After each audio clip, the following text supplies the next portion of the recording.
Assalamualaikum warahmatullahi wabarakatuh. Kami dari kelompok 5 akan mempresentasikan hasil kerja kelompok kami yang berjudul Analisa Kebutuhan. Dan anggotanya saya sendiri Muhammad Fiumam, Misna Pinte, Ari Irawan, Muhammad Dirga, dan Suci Damayanti.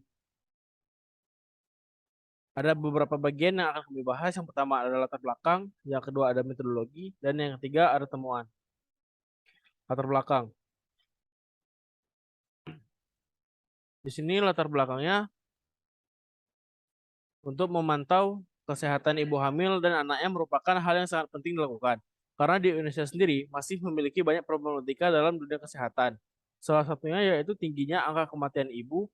Jumlah kematian ibu yang dihimpun dari pencatatan program kesehatan keluarga di Kementerian Kesehatan pada tahun 2020 menunjukkan 4.627 kematian di Indonesia. Jumlah ini menunjukkan peningkatan dibanding tahun 2019, yaitu sebesar 4.221 kematian.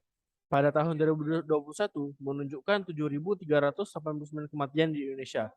Jumlah ini menunjukkan peningkatan dibandingkan tahun 2020 sebesar 4.627 kematian. Saat ini, pemeriksaan dan pendataan ibu hamil hanya menggunakan buku panduan, yaitu buku kesehatan ibu dan anak atau KIA, yang mana buku tersebut dapat hilang atau rusak. Kemudian masalah pemantauan saat ini masih sulit diakses, yang mana para petugas posyandu harus mendata secara langsung jika ada ibu hamil. Jika ibu tersebut datang ke posyandu, maka akan menggunakan petugas, tapi jika ibu hamil tersebut tidak aktif kontrol ke posyandu, petugas harus berkunjung ke seluruh rumah agar dapat mendata keseluruhan jumlah ibu hamil. Hal tersebut membutuhkan waktu yang cukup banyak dan kemungkinan para ibu tidak di rumah.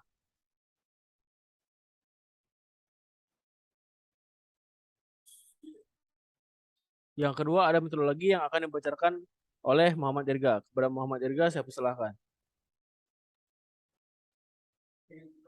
Baik, terima kasih kepada moderator. Di sini saya akan membahas tentang metodologi analisis penelitian.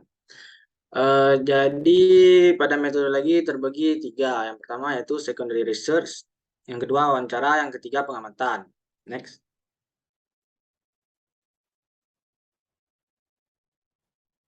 Next. Pada secondary research yaitu fase mencari sebuah data untuk melakukan sebuah evaluasi. Data yang telah kamu ambil berasal dari jurnal tentang pengembangan aplikasi monitoring ibu hamil yang sudah dibuat oleh orang lain sebelumnya. Memiliki fungsi yang mirip dengan proyek aplikasi, yaitu yang kami kerjakan aplikasi Monemail. Next. Nah, pada wawancara ini berdasarkan metode wawancara yang dilakukan, target dari pengguna aplikasi ini adalah ibu-ibu hamil dan kader posyandu yang berada di puskesmas dan posyandu terdekat dengan melakukan wawancara secara langsung ke beberapa pengguna. Next. Pada pengamatan dilakukan di puskesmas yang berlokasi di Kopelma Darussalam karena di puskesmas ini memiliki bagian KIA, kesehatan ibu dan anak.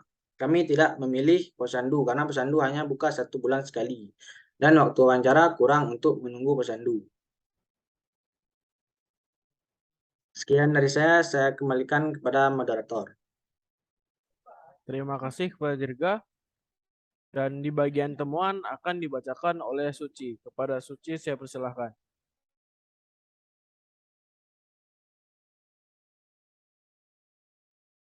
Baik, terima kasih moderator. Langsung saja pada bagian temuan ada 3 subbagian, yaitu secondary research, identifikasi masalah, value proposition canvas, dan business model canvas. Adapun yang pertama yaitu secondary research yang bersumber dari jurnal. Terdapat 5 data yang berasal dari jurnal, yaitu pertama, Jurnal Aplikasi Pengelolaan Data Posyandu. Jurnal ini akan berbicara tentang pembuatan aplikasi pengolahan data posyandu yang juga membantu pihak posyandu dalam melaporkan kegiatan pelayanan terhadap bayi dan ibu hamil. Selanjutnya yang kedua yaitu aplikasi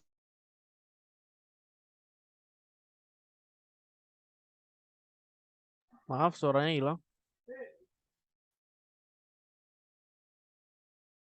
menyusui yang dapat diakses dengan Android. Yang ketiga yaitu pengembangan aplikasi.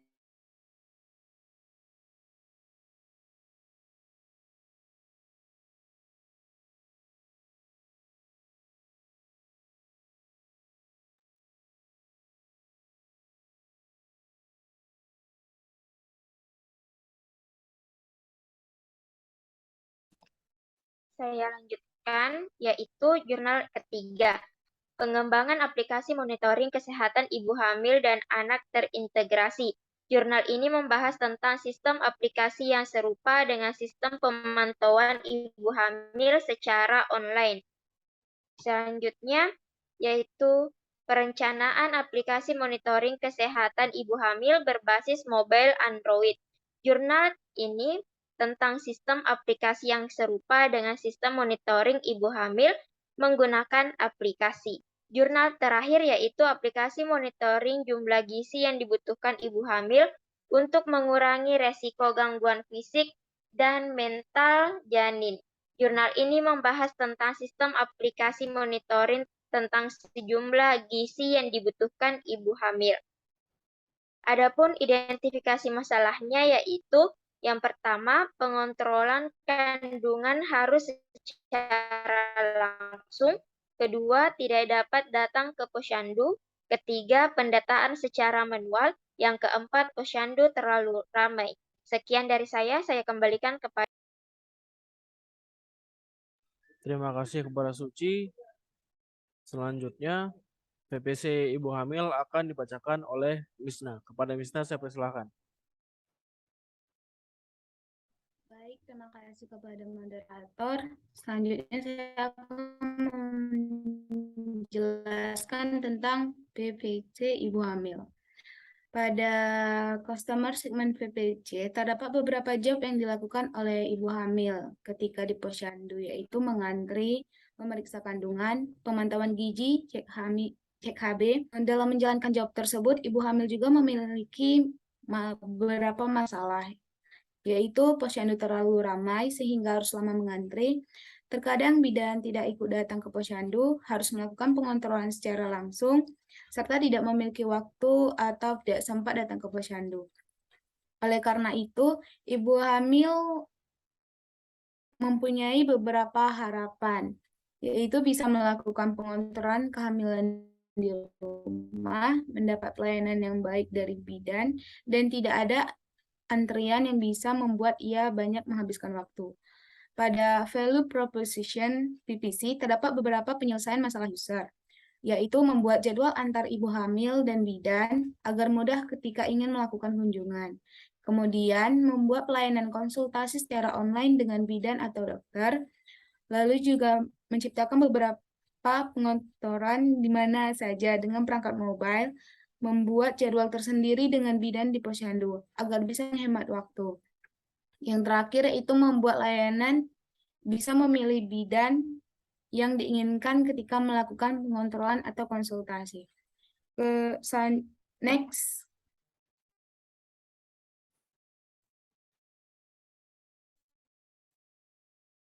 Selanjutnya saya akan menjelaskan PPC bidan atau kadar posyandu. Jadi pada PPC ini bidan yang dapat dilakukan oleh bidan atau kadar posyandu yaitu memeriksa pemantauan gizi, mengecek HB ibu hamil, menimbang berat badan ibu hamil, mengecek kehamilan, menanyakan keluhan ibu hamil, dan mendata ibu hamil. Dalam menjalankan job tersebut, bidan atau kadar posyandu juga mengalami beberapa masalah, yaitu posyandu yang terlalu ramai sehingga pengontrolan tidak terlalu efektif. Ibu hamil yang tidak datang ke posyandu membuat laporan secara manual, mendata ibu hamil secara manual. Yang terakhir yaitu harus melakukan pengontrolan secara langsung. Oleh karena itu, bidan atau kadar posyandu juga memiliki beberapa harapan, yaitu bisa melakukan pengontrolan kehamilan di laporan secara manual. Pada value proposition PPC terdapat beberapa penyelesaian masalah user, yaitu dibuatnya jadwal antar ibu hamil dan bidan. Ibu hamil bisa konsultasi kepada bidan secara online, mendata ibu hamil secara online dengan perangkat mobile, dan bisa membuat laporan secara online dengan menggunakan perangkat mobile. Kemudian menciptakan beberapa harapan dari bidan atau kader posyandu, yaitu membuat jadwal tersendiri dengan ibu hamil di posyandu agar menghemat waktu, bisa membuat laporan dan pendataan secara online menggunakan sistem mobile, dan membuat layanan yang dapat melakukan pengontrolan di mana saja dengan perangkat mobile. Mungkin itu saja penjelasan PPC ibu hamil dan bidan atau kader posyandu. Selanjutnya saya kembalikan kepada moderator. Terima kasih kepada Misna. Selanjutnya untuk bagian BMC, Bisnis Model Kanvas akan dijelaskan oleh Ari Irawan. Kepada Ari Irawan saya persilahkan. Baik, terima kasih kepada moderator telah memberikan saya untuk berbicara. Di sini langsung aja saya akan menjelaskan tentang bisnis model Canvas yang telah kami kerjakan. Bisnis model Canvas adalah framework yang mempresentasikan model perangkat lunak BMC atau disingkat dengan BMC. BMC ini dirancang untuk memvisualisasikan model perangkat lunak yang membagikannya ke dalam 9 blocks. Yang pertama itu ada customer segments. Customer segment itu blocks yang berisikan tentang user yang menggunakan produk ini siapa. Itu kalau di sini itu ada ibu hamil, dan yang kedua itu ada bidan atau staf posyandu. Baru kemudian ada customer relationship. Customer relationship itu adalah blok yang mendeskripsikan tentang hubungan pengembangan dengan pengguna. Yaitu yang sini ada free access dan konsultasi dokter dan bidan secara gratis. Kemudian ada blok channels, yang dimana blok channels ini blog yang mendeskripsikan bagaimana cara aplikasi sampai ke pengguna. Yaitu ada 3 cara, yaitu yang pertama Android dengan menggunakan Play Store, yang kedua ada iOS menggunakan App Store, dan yang ketiga itu aplikasinya itu sendiri, yaitu aplikasi Moneymail. Kemudian ada blog value proposition, yaitu adalah blog yang berisikan tentang solusi aplikasi yang menarik. Yang di sini itu ada 5, yaitu ibu hamil dapat memilih bidan dan membuat janji atau jadwal secara personal. Kemudian yang kedua, ibu hamil dapat konsultasi dengan bidan atau dokter. Yang ketiga, ibu hamil dapat mengontrol kehamilannya di mana saja secara online. Yang keempat, bidan dapat mendata ibu hamil secara online dengan perangkat mobile. Dan yang kelima, bidan dapat membuat jadwal tersendiri dengan ibu di posyandu agar menghemat waktu. Kemudian ada blok key activities. Key activities ini blok yang berisikan tentang aktivitas pengembang dalam mengeksekusi value proposition, yaitu ada 3, yaitu yang pertama memantau kehamilan, memberi informasi kehamilan, dan konsultasi secara online.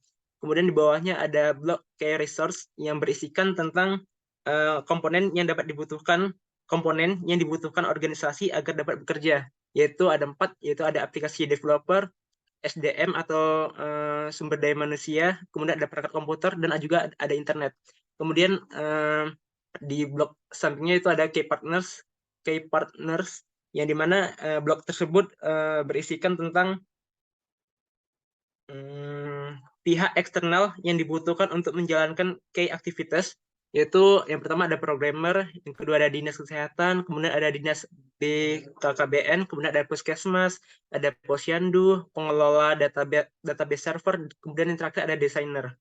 Kemudian masuk ke blok bagian bawah, yaitu tentang keuangan. Yang pertama ada blok cost structure, yang dimana cost structure ini blok yang berisikan tentang biaya yang dikeluarkan oleh perusahaan ketika mengeksekusi bisnis model. Yang pertama itu ada biaya transportasi, ada biaya pembuatan aplikasi, kemudian yang terakhir ada biaya penelitian dan observasi lapangan. Kemudian untuk blok terakhir yaitu revenue streams, yaitu adalah blok yang berisikan bagaimana cara organisasi atau perusahaan untuk mendapatkan uang, yaitu adalah dengan banyaknya pengguna yang mau mendownload aplikasi ini. Mungkin sekianlah BMC atau Business Model Canvas kami, dan saya kembalikan kepada moderator. Oke, baik. Kawan, sekian presentasi dari kelompok kami. Lebih dan kurang kami mohon maaf. Kami akhiri. Assalamualaikum warahmatullahi wabarakatuh.